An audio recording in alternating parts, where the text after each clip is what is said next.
क्या है कि गरीब को तालीम नहीं मिल रही। पैसे वाले लोग तो अच्छे स्कूल में पढ़ाते हैं, मगर जो बिल्कुल गरीब है,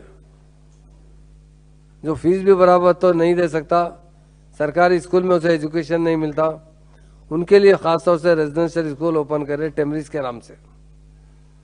मगर आज टेमरिस का जो बुरा असर कर चुके छोड़े हैं कि गवर्नमेंट टेमरिस के अंदर ज़रा भी तवज्जो नहीं है। अभी जो 2 दिन पहले इंसिडेंट हुआ, मैं समझता हूँ इतना बड़ा इंसिडेंट, भयानक इंसिडेंट कभी भी नहीं हो सकता। इतना नेगलेक्ट किया जा रहा है। टेमरिस के चेयरमैन साहब, जो माइनॉरिटी मिनिस्टर है अजहरुद्दीन साहब, वाइस चेयरमैन कुरैशी साहब, फ़हीम कुरैशी साहब, उनका ग्रिप टोटल ख़त्म हो गया है स्कूल्स पे। और लोग अपने बच्चों को स्कूल में लाके डालते हैं, ख़ासतौर से लड़कियों को एक भरोसे से डालते हैं कि हमारी बच्ची महफूज रहेगी। और लड़कियों का तालीम देना बड़ा अहम मसला है। 10 मर्द आदमी तालीम हासिल करते हैं, मगर एक औरत तालीम, लेडी तालीम हासिल की तो माँ के गोद में ही बच्चे को तालीम मिलती है। उसके लिए केसीआर साहब ने सारे लोगों के लिए रेजिडेंशियल स्कूल में अच्छी जगह दी, अच्छे से अच्छा इंतज़ाम करवाया। पर अभी 2 दिन पहले बहुत गम की बात है, दुख की बात है, ये गोलकुंडा टेमरिस जो जूनियर कॉलेज है, वहाँ एक लड़की प्रेग्नेंट हुई है और डिलीवरी हुई है। अफसोस की बात है। आप बताइए, आप भी अपने घर में देखते हैं, अपने माँ बहनों को, फैमिली को देखते हैं, जैसा प्रेग्नेंट होने के बाद खुद ब खुद दूसरों को भी आइडिया आता है, अरे बच्ची हमल से है क्या, प्रेग्नेंट है क्या, पूछते हैं। एक स्कूल में फर्स्ट ईयर में भी वही बच्ची पढ़ी है, वही बच्ची सेकेंड ईयर भी वहीं कंप्लीट की है। वो जब प्रेग्नेंट हुई है, 1-2 नहीं 10 महीने, शर्म की बात है, बहुत अफसोस की बात है, 10 महीने तक कोई भी नहीं देखा। वहाँ प्रिंसिपल है, वार्डन है, मेडिकल टीम से चेकअप होता है।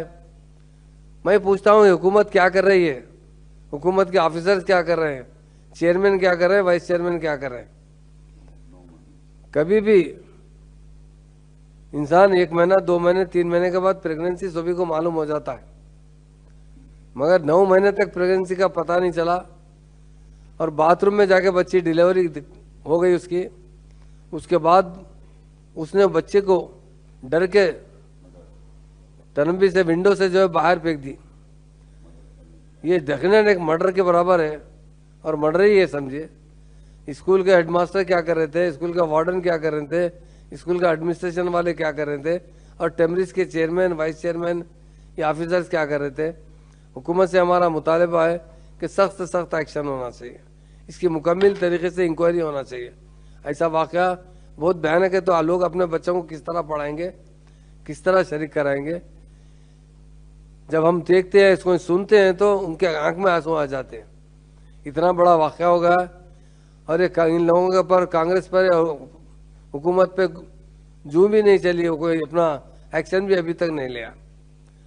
अलबत्ता वहाँ से एक ऑफिसर का ट्रांसफ़र किया गया, वो भी सही तरीके से इतला नहीं मिली। हम यही चाहते हैं कि वहाँ के प्रिंसिपल को, वहाँ के वार्डन को, वहाँ जो भी और लोग जिम्मेदार हैं, उन पर सख्त से सख्त एक्शन लिया जाए। पुलिस की कार्रवाई सख्त होना चाहिए। अभी हम लोग जाकर वहाँ पर भी देखेंगे, हमारे पार्टी के बहुत से महिलाएं, बहनें हैं, वो जाकर धरना देंगे और वो एहतजाज भी करेंगे। हम लोग खुद भी जाकर देखेंगे। ये गवर्नमेंट फेलियर गवर्नमेंट हो चुकी है। Revanth Reddy government total 100% failure government. ये कभी भी अवाम के मसाइल पर, अवाम के वेलफेयर स्कीम पर, और सबसे अहम चीज़ तो तालीम है। केसीआर साहब एक महान लीडर थे, जिन्होंने उनके पीरियड के अंदर जिस तरीके से उन्होंने तालीम पर तवज्जो दी। और AK खान साहब जो हमारे पुलिस के ऑफिसर थे, IPS ऑफिसर को वहाँ जिम्मेदार ठहराया गया था, ताकि वहाँ पर एक डर खौफ रहे और डिसिप्लिन अच्छा रहे। आज डिसिप्लिन पूरा ख़राब हो चुका है। बच्चियाँ जो है कंट्रोल से बाहर होते जा रहे हैं। उनके माँ बाप बहुत फिक्रमंद हैं, तालीम भी बंद नहीं कर सकते। अगर उनकी सही तरीके से निगरानी नहीं हो सकी तो इसके कौन जिम्मेदार है। ऐसी हालत में चेयरमैन साहब, वाइस चेयरमैन साहब तो इस्तीफा दे देना चाहिए था। उन लोग ऑफिसरों पे जिम्मेदारी लगा रहे हैं। हम दोनों से और ख़ास तौर से सीएम से गुजारिश करते हैं, ऐसे नाअहल लोगों को चेयरमैन और वाइस चेयरमैन बनाकर स्कूल पढ़ने की जगह, डिलीवरी होने की जगह नहीं है, प्रेगनेंसी होने की जगह नहीं है। बड़ी शर्म की बात है। सोचते हैं हम जिक्र करना भी बोले तो शर्म आ रहा है। हमारे महिला के सामने या लेडीज़ के सामने इस बात का जिक्र करें तो बहुत हमको दुख हो रहा है, हम बोल भी नहीं सकते उनसे।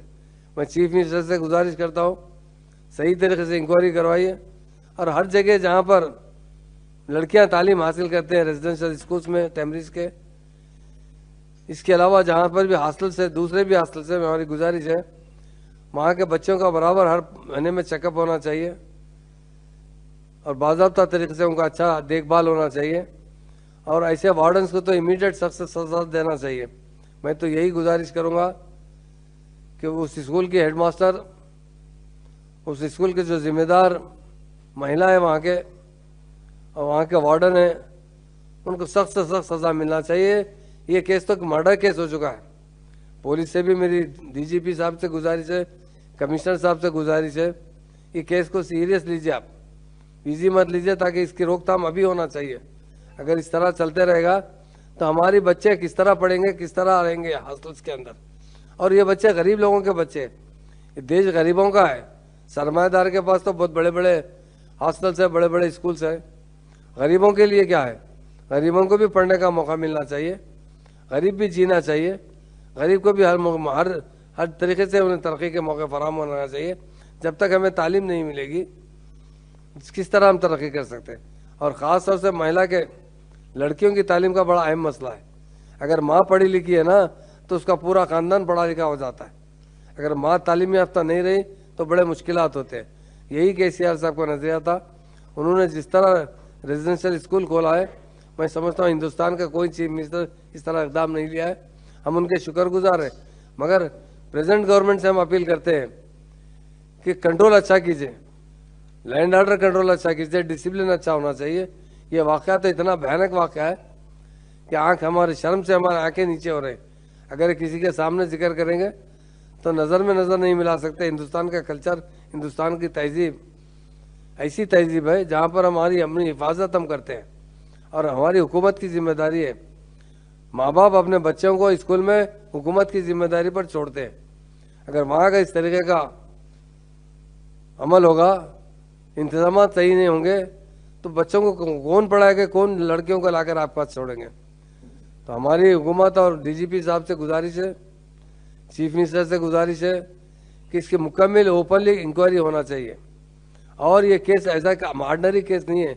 एक तो केस ये प्रेगनेंसी का केस है, दूसरा एक मर्डर केस भी है ये, क्योंकि किसी को जानदार इंसान को, बच्चे को जो है ऊपर से फेंकना ये बहुत बड़ा जुर्म है। इसके लिए सख्त से सख्त पनिशमेंट मिलना चाहिए, इसके ऊपर सख्त से सख्त एक्शन लिया जाए, ये हमारी हुकूमत से गुजारिश है। और आइंदा ऐसा वाक़या ना हो, इसके लिए अच्छे से अच्छे इंतजाम किए जाए, यही हमारे चीफ मिनिस्टर साहब से गुजारिश है। और जो हमारे चेयरमैन साहब, जो हमारे माइनॉरिटी मिनिस्टर है, और जो फ़हीम कुरैशी साहब, वो वाइस चेयरमैन है, ये दोनों पे बड़ी जिम्मेदारी है। ये दोनों इतने नाअहल है, हमें अंदाज़ा नहीं हो रहा है। इतनी नाअहली की बहुत बड़ी प्रेगनेंसी बोले तो किसको बोलते हैं, और 10 महीने की 9 महीने की प्रेगनेंसी होना ये बड़ी शर्म की बात है। इसके लिए हम हुकूमत के ज़िम्मेदार लोगों को सख्त तनकीद भी करते हैं और हुकूमत से भी हम गुजारिश करते हैं कि अच्छे से अच्छे इंतजाम किया जाए ताकि आइंदा ऐसा वाक़या कभी ना हो। हम बहुत हमें अफसोस का इजहार भी करते हैं।